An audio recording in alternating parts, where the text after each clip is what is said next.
सभी भाइयों को राम राम। नए क्वेश्चन के साथ जुड़ चुके हैं, ठीक है, सॉरी, नए चैप्टर के साथ जुड़ चुके हैं। तो डाइज, ठीक है, ये डाइज होता है ना, ये घन या घनाभ होता है, ठीक है। तो ये शेप है हमारा।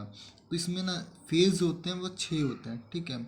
ये जो कोई भी कम्पिटिटिव एग्जाम की तैयारी करते हैं उसमें ना ये चैप्टर आता ही है डाइज का, ठीक है। तो केस 3 ही बनते हैं डाइज में से। केस नंबर 1 क्या है?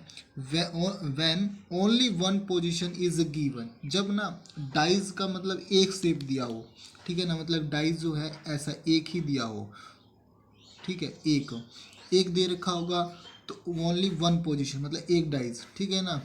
यहाँ पे दे रखा है second, when only two position is given, मतलब डाइस दो दे रखे होंगे, एक और दो, ठीक है ना, दो डाइस दे रखे होंगे। और यहाँ पे कह रहा है case number 3, when more than two position are given, मतलब दो से ज़्यादा, यानी कि 2 3 4 5 कुछ भी डाइस दे रखा हो, ठीक है ना, उससे। तो देखो डाइस के बारे में पढ़ते हैं। तो डाइस दो प्रकार के होते हैं, ठीक है।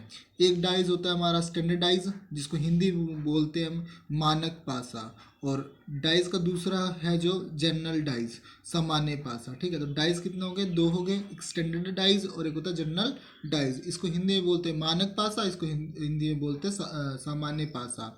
अब अंतर का इन दोनों के अंदर देखो, तो ध्यान रखना इन दोनों का अंतर जो है ना, इस वाले में ना जो अपोजिट, यानी कि इसका पीछे वाला फेज जो होगा, डाइस के जो पीछे होता है ना, पीछे, इनका जो सम होगा वो 7 होगा। देखो 5 और 2 7। जैसे इसके पीछे 4 है, 4 के पीछे नीचे क्या होगा? नीचे सबसे नीचे, तो वो 3 होगा। तो 4 और 3 7। 6 के इस तरफ कितना होगा? तो 1, तो 7। यानी कि अपोजिट, कहने का मतलब अपोजिट, ठीक है ना, अपोजिट यानी कि विपरीत।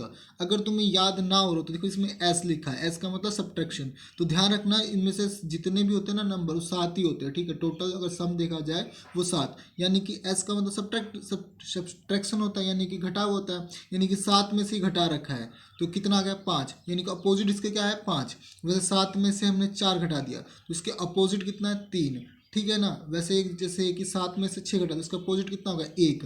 तो ध्यान रखना अपोजिट कह रहा है, यानी कि सब्ट्रैक्शन का मतलब पहला अक्षर ऐसा है, तो सब्ट्रैक्शन, तो पीछे वाला नंबर ध्यान रखो, 7 में से घटा दोगे तो आ जाएगा जर्नल। जर्नल डाइज यानी कि सामान्य पासा। सामान्य पासा में ध्यान रखो क्या कहता है, जो ये दोनों सम है ना, दो सतह का जो सम होगा वो 7 होगा हमेशा, एक डाइज में हमेशा।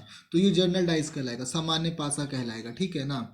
ये सब 4 और 3 कितना हो गया? 7। 4 + 3 7 हो गया ना। तो ये जो है वो क्या कहलाएगा? सामान्य पासा कहलाएगा। आगे देखते हैं, ठीक है ना, एग्जाम्पल से समझ जाएंगे हम लोग। अब क्वेश्चन देखो, ये एग्जाम्पल देख लो। तो निम्नलिखित में से कौन सा मानक पासा यानी स्टैंडर्डाइज है?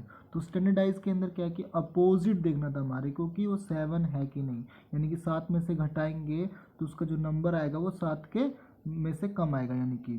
तो देखो ऐसे, तो पहले तो ये जो है हमारे को जनरलाइज देख लेते हैं। जनरलाइज में, तो जनरलाइज में क्या है कि सरफेस जो होते हैं वो दो सरफेस की सतह के जो सम होते हैं वो कितने होते हैं? 7 होते हैं, यानी कि दोनों का अगर जोड़े तो कितना होगा? 7 होगा। जैसे कि ये देखा 6 और 1 7। तो ये तो जो दे रखा है ना, दो सतह का सम दे रखा है वो 7 हो गया, ये 6 और 1 7। तो ये तो होगा नहीं, स्टैंडर्डाइज नहीं है ये। उसी तरह ये देख लो, 5 2 7, तो ये भी होगा नहीं, ठीक है। अगला देख लो, 4 और 3 7, ये जनरलाइज है। तो ये भी जनरलाइज, ये भी जनरलाइज, ये भी जनरलाइज, बच गया कौन सा? ये वाला, तो स्टैंडर्डाइज हो गया, ठीक है। इसके अपोजिट देख लेते हैं। तो 2 का अपोजिट कितना होगा? 5 होगा। 3 का अपोजिट कितना होगा? 4 होगा। और 1 का अपोजिट 6 होगा। तो ये है स्टैंडर्डाइज, ठीक है ना। फोर। और नेक्स्ट देखते हैं वो वाला जनरलाइज के एग्जाम्पल देख लेते हैं। निम्नलिखित में से कौन सा जर्नल डाइज है? सामान्य पासत, मतलब जर्नल डाइज बताना है। तो जर्नल डाइज का जो रूल था, यानी कि जी मतलब बताना, जी का मतलब कितने नंबर पे आता है? 7 नंबर पे आता है, ठीक है ना। उसी तरह हमारे को देखना है जो सरफेस है, यानी दो सरफेस की सतह का जो सम होता है वो 7 होता है। तो 4 और 3 कितना हो गया? 7 हो गया। 4 और 3 7, यानी कि जर्नल डाइज है। वैसे देखो 6 और 1 7, ये भी जर्नल डाइज है। इसमें देखो कोई है नहीं ना, 2 और 1 3 होता है, 3 और 1 4 होता है, 3 2 5 होता है, तो ये जनरलाइज नहीं है। उसी तरह ये देख लो, 3 और 5 8, तो ये जनरलाइज नहीं है। 6 और 5 11, 6 और 3 9, तो ये भी जनरलाइज नहीं है। तो इसमें दो ही जनरल डाइज है, ठीक है ना। तो ध्यान रखना जी, जैसे कि जनरल डाइज का जो जी है ना पहला अक्षर वो जी है, तो वो 7 नंबर पे आता है ABCD में।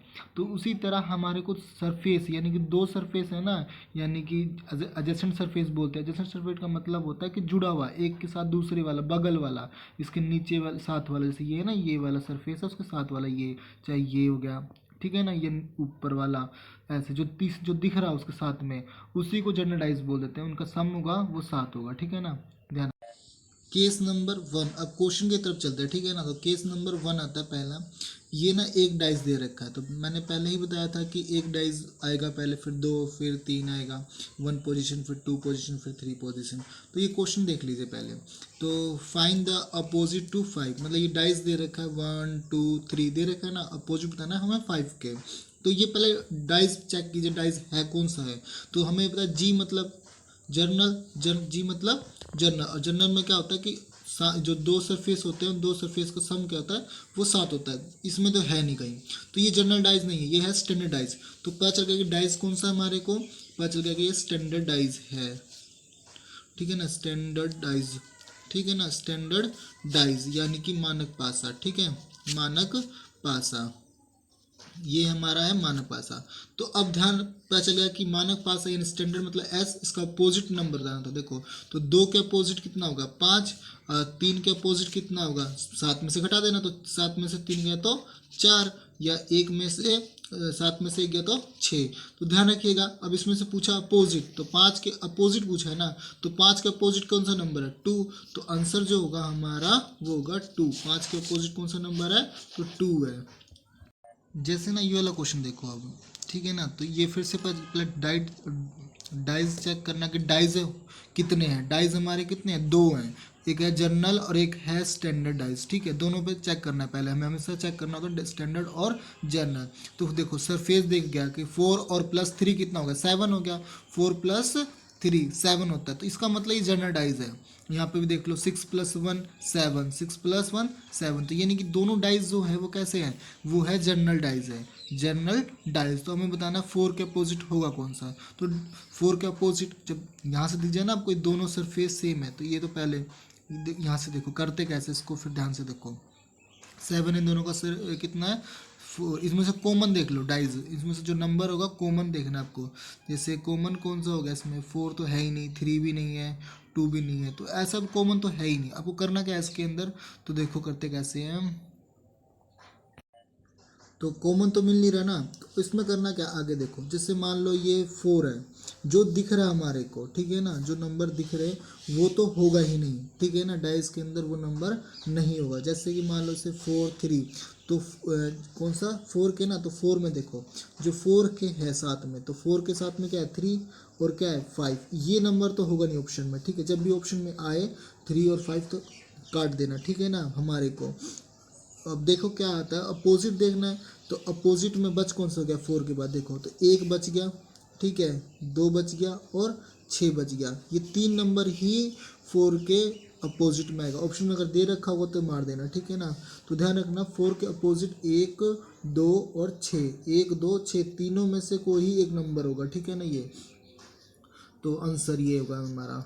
तो ध्यान रखना ये वेरी बहुत इंपॉर्टेंट है, ठीक है ना, तो ध्यान रखना।